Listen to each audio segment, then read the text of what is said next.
اگر آپ کو حجر اسود کا بوسہ نصیب ہو جائے تو آپ دونوں ہاتھ رکھ کے آواز کے بغیر حجر اسود کا ادب سے بوسہ لیں، اور اگر بوسہ نصیب نہیں ہوتا، رش زیادہ ہے، تو حجر اسود پہ ہاتھ رکھ کے ان ہاتھوں کو چوم لیں، اور اگر یہ بھی ممکن نہیں ہے تو حجر اسود پہ چھڑی لگا کے اس چھڑی کے سرے کو چوم لیں، اور اگر یہ بھی ممکن نہیں، رش زیادہ ہے، تو دور سے ہی اپنی تلیاں سیدھی کریں حجر اسود کی جانب، اور جب رخ سیدھا ہو جائے، ایک وہمی گمانی تصوراتی نسبت پیدا ہوئی، اب حجر اسود کو آپ کی تلیوں نے چھوا نہیں بلکہ اس کا رخ حجر اسود کی طرف ہوا، ان تلیوں میں اتنی برکت آ گئی، اب ان تلیوں کو چوم لیں، ان انگلیوں کو چوم لیں، اس لیے کہ ان کا رخ تو حجر اسود کی طرف ہوا تھا۔ تو جس پتھر پر میرے حضور کے ہونٹ لگے، جس پتھر پر میرے حضور کے لب لگے،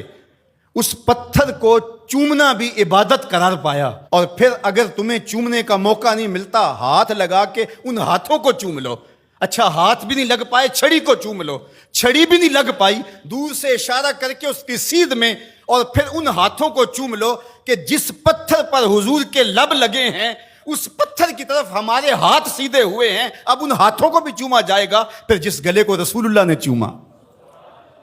کیسے ہمت پڑی کہ اس گلے کو کاٹ دیا جائے؟ نہیں نہیں، وہ فقط گردن حسین نہیں تھی، نہیں، وہ فقط گردن حسین نہیں تھی، رسول کے بوسے کاٹے ہیں تیرے خنجر میں،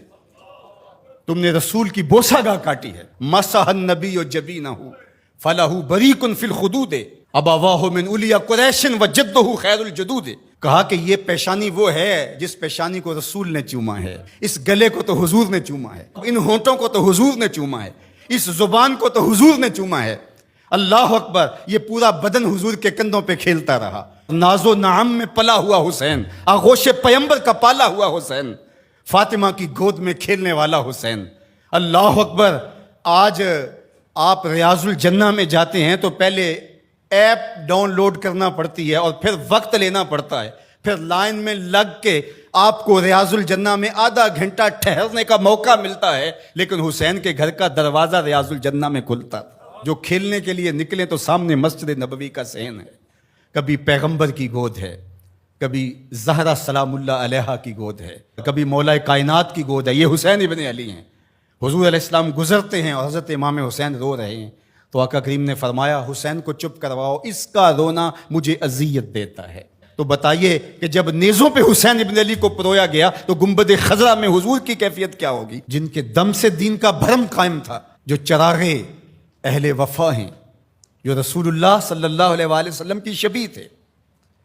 جو عکس جمال مصطفیٰ ہیں، جن کو دیکھ کے محمد عربی یاد آتے ہیں، جو حضور کی گود کے پالے ہوئے آغوش پیمبر کے پروردہ ہیں، جنہیں حضور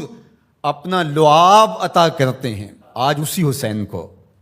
پیغمبر کے نواسے کو، 3 دن کے اس پیاسے کو کربلا میں ذبح کرنے کے لیے اسی رسول کی امت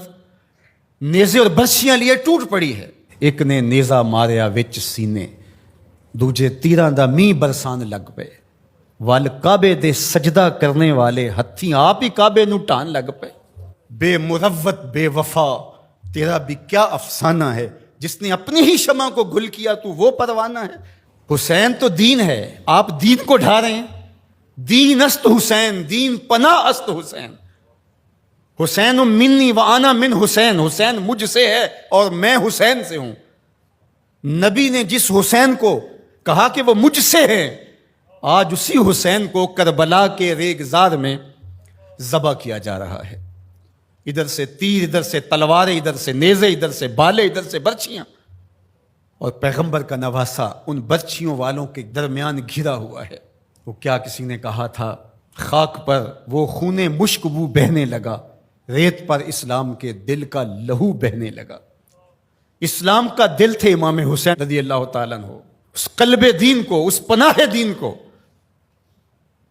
شاہ سوار دوش مصطفیٰ کو، نواسہ رسول کو، پورے بطول کو، ابن علی کو، برادر حسن رضی اللہ تعالیٰ عنہ کو آج جس طرح بے دردی سے شہید کیا جا رہا ہے۔ اترجو امتن قتلت حسینہ شفاعت جدہ یوم الحسابی، وہ امت جس نے حسین کو قتل کیا وہ قیامت کے دن سے شفاعت مانگنے کیسے جائے گی؟ کیسے سوال شفاعت کا کرے گی جس نے ان کے نواسے کو شہید کر دیا؟ وہ کتنا دردناک منظر ہوگا جب قیامت کے دن سیدہ فاطمہ سلام اللہ علیہا اپنا مقدمہ لے کے رب کے حضور پیش ہوں گی اور حسین کے خون میں لتڑے ہوئے کپڑے اللہ کے حضور پیش کریں گی کہ مالک میں حسین کے خون کا حساب مانگنے آئی ہوں.